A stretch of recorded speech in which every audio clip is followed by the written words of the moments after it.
Yung sa Commonwealth remains to be seen, but definitely no po sa EDSA as it stands. Yung panukala po, yung suggestion daw po nila na maglalagay ng MC lane sa EDSA, definitely no So po hindi tayo. po kayo pabor sa MC lane sa EDSA? No, sir. Dito sa Hindi po. Commonwealth, hindi rin kayo pabor o pabor? As it stands, pabor sana. Ang problema is implementation pa rin. Kasi ito po, sir, explain ko lang po kung saan kami nanggagaling. Nung originally, nung 2022, nung pinag-usapan yung MC Lane, pilot study daw pinag-uusapan. What are the things that make Commonwealth a viable candidate? 6 lanes po siya, in some places 4. Maluwag po siya. Usually, ang traffic is reduced only to rush hour po, no? Tapos, aside from that, may mga factors that you can interplay. Walang intersection. May overpasses po ang meron sa Commonwealth. At saka, meron na po doon na, how do you call this? May mga mechanisms na kapag traffic, for example, pwede mag-zipper lane. Ito pa yung pinapatupad ng MMDA in coordination with the Quezon City government. So that's one of the reasons why sa tingin po namin magandang pilot study. At kung i-implement man, Commonwealth lang po ang pwede doon. This is very different po sa situation sa EDSA. But Sa there EDSA are po, instances, Congressman, if you may, no?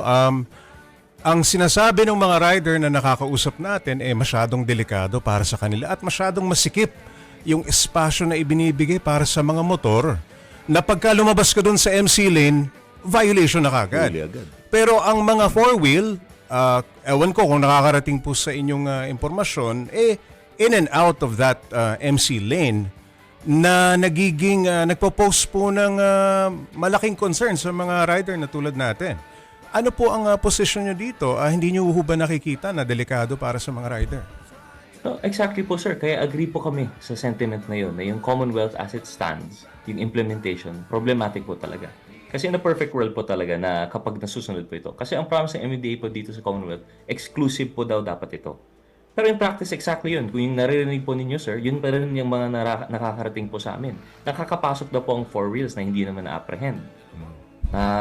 In and out po sila yung nag-weave. Kapag ang rider naman, tayo yung mga mag-overtake nga lang within the motorcycle lane, minsan huli daw ng mga enforcers. So, ito yung problema mahigpit sa talaga ang mga implementation. enforcers kung tayo ang lalabas dito sa lane na ito. Pero in and out ang mga four-wheel dyan. And Exactly. napatunayan na natin na delikado para sa mga two-wheel. Hindi naman tayo, syempre, nagtitip ka sa kaliwa at kanan. Kinakailangan mo ng mas malaking espasyo to maneuver. Pero iniisip ko, wag na sanang payagan yung MC lane na yan at hindi ligtas. Yes, sir. Actually, that's why po yung aming position, yung sinasabi po namin na yung sa Commonwealth, this would be the candidate. And kung dito pa lang na, di ba, kung dito na po na pinakamaluwag na sana, and may mga problema kagaya nito, paano pa kaya kung ito ay implement sa iba't ibang mga kalsada po natin dito sa NCR? Kaya po, we are really not in the position na we are not for yung expansion ng MC lane into other roads. Especially EDSA. Although, ito naman po, to be fair with you, sir, para maintindihan po ng lahat, ang sabi naman po ng MMDA, yung MC lane na ang kanilang idea po sa EDSA ay supposedly temporary lamang. This is only for the 2 years na magpapatupad for facilitation po ng daloy ng trapiko habang gagawin po nila yung rehab. Pero of course, may concerns po kami kasi yun nga, yung Commonwealth nga, dapat pilot study lang po tapos idediretso nila. So ngayon, baka ganun rin sa EDSA after 2 years, gagawin nilang permanent fixture. Ang problema pa naman, sir, sa EDSA, madaming intersection. Kung pipilitin mo yung mga motorista na sa outside lang, paano yung mga dapat dadalay dun sa underpass? Pipilitin mo silang nadadaan sa service road na may red light. Parang discrimination naman po yun, sir, no? Na tinatanggalan sila ng discretion na gustong dumaan sa baba na mas maluwaging daan. So, ito yung mga issues po na I could see po, sir, no, sa screen po natin dito. Ayan, oo. Sa yan, parang ka-example po Sa yan. Commonwealth Kapag yan, napipilitan, maganda yung MC lane sa totoo lang, sir, kapag hindi traffic.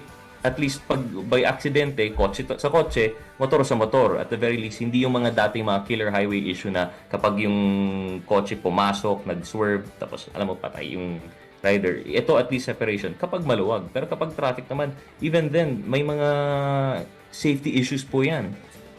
Yun nga, yung sinasabi nila, may mga pumapasok at lumalabas sa mga four wheels. Paano pag parang mga bowling pin, di ba? So parang medyo unsafe po siya. Delikado Pag talaga, implemented Congressman very Gutierrez. strictly, sir.